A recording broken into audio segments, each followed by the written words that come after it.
Mag-harvest tayo. Ngayon, parang mo, para sa mga chili, sinana, mga leaves niya. Ano ka lang siguro, malong-lalo. Ha? Huwag na kayo. Harvest ulit. Ako, dala dito. Dito. Diba?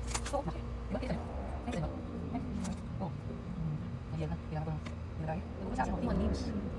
Sayang yung mga leaves eh.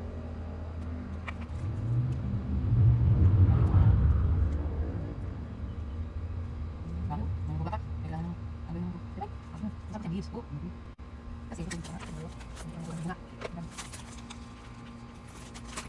Diba? Yun. Mayroon kayo dito eh. Oo. Tingnan nyo kaya dyan. Wala hindi ko makita yun.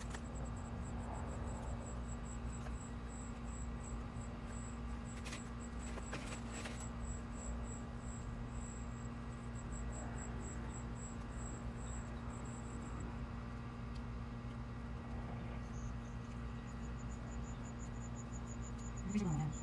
Bisa mo na. Hanap lang. Hanap lang. Wala ka lang ng mga ito. Sige mo lang.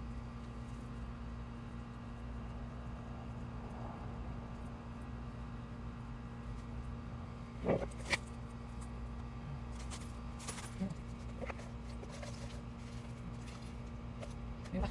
Ano ka?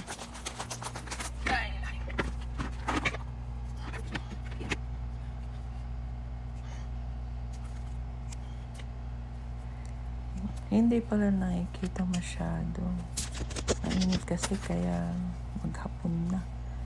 Gumagabi na, dumidilim na nung gumawa ako ng video nito. But anyway, kailan at least nakita nyo na nag-harvest ako sa garden ko.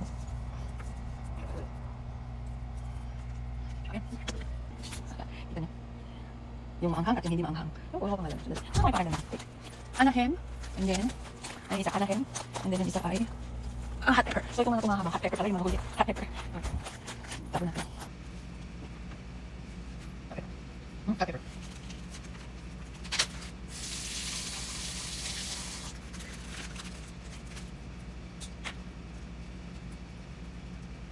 Hot pepper. Pepper leaves. Ayan, pepper leaves. Ayan, ano yan? Gusto mo parang masarap ano?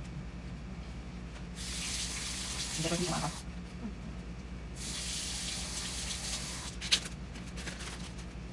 Late harvest. Nalagay ko sa freezer.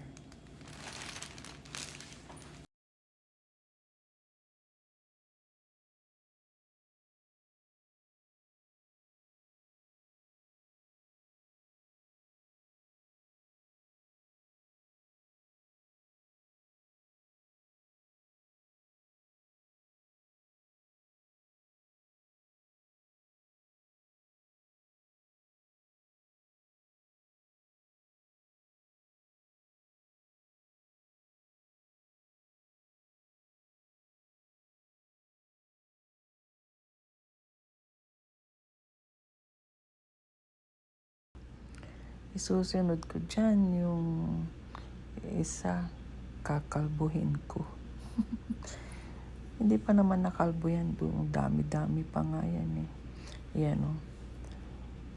Parang lupay pa yung kanyang leaves pero sa tingin ko kulang ng dilig yan. Pero kakalbuhin ko din. May mga bunga yan eh. Yeah. Kailangan i-preserve ko ang mga dahon yan. I-freezer lang. Marami akong nasa freezer. Mga nandun sa freezer ay lemongrass. Yan, mga dahon ng sili, dahon ng ashitaba, dahon ng basil. Yan, pati yung onion leek. Nandun din. Yan, marami. Para pag luto-luto. Minsan lang naman ako nagluluto eh. Per week ata o kuminsan 2 beses. Depende sa amin 2 ni Nico. Ayan na o. Mga sili. Anahem yan. Anahem. O ito naman yung hot pepper. Medyo maanghang yung mga yan. Yan yung pumupula-pula. Teka, ayusin ko. Nasa baba pala. Ayan o. Ayan. Dami din yan. Pakinabangan na yung iba. Ayan o. Maanghang yung mga yan. Makikita, maamoy ko na nga yun habang pinipitas ko yung mga yan.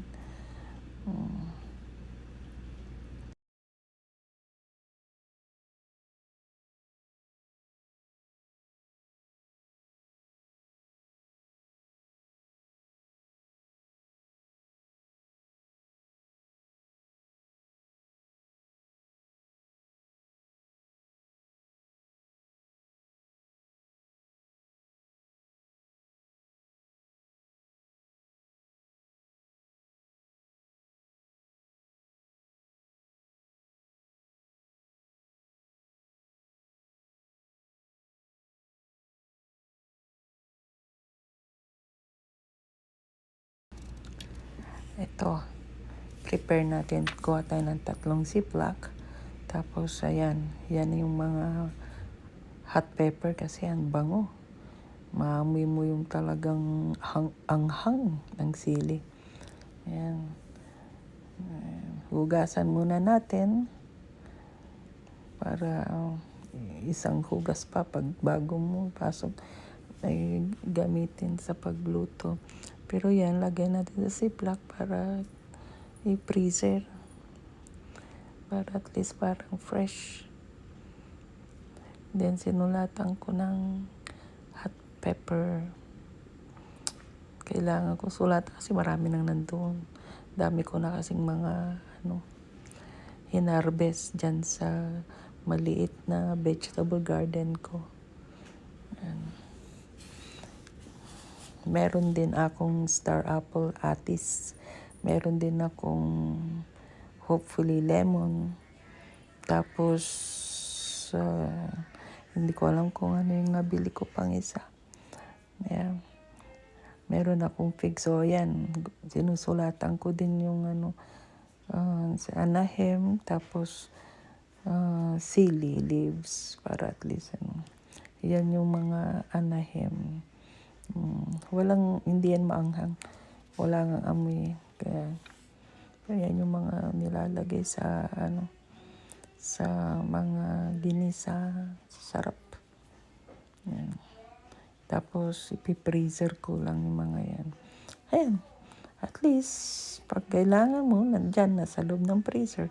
Lahat ng mga freeze mo, tatagal yan, abot ng 6 months. Ayan, hindi lang 6 months. Kung minsan nga, talagang freeze na freeze. Oh.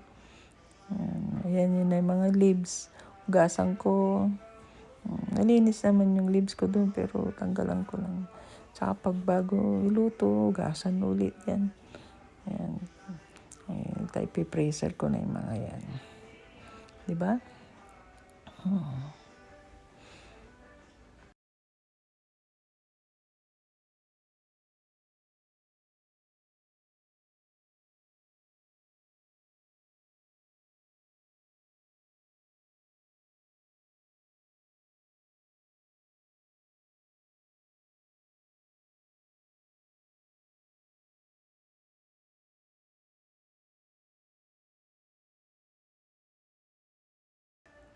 Salamat sa pag-watch, sa panood.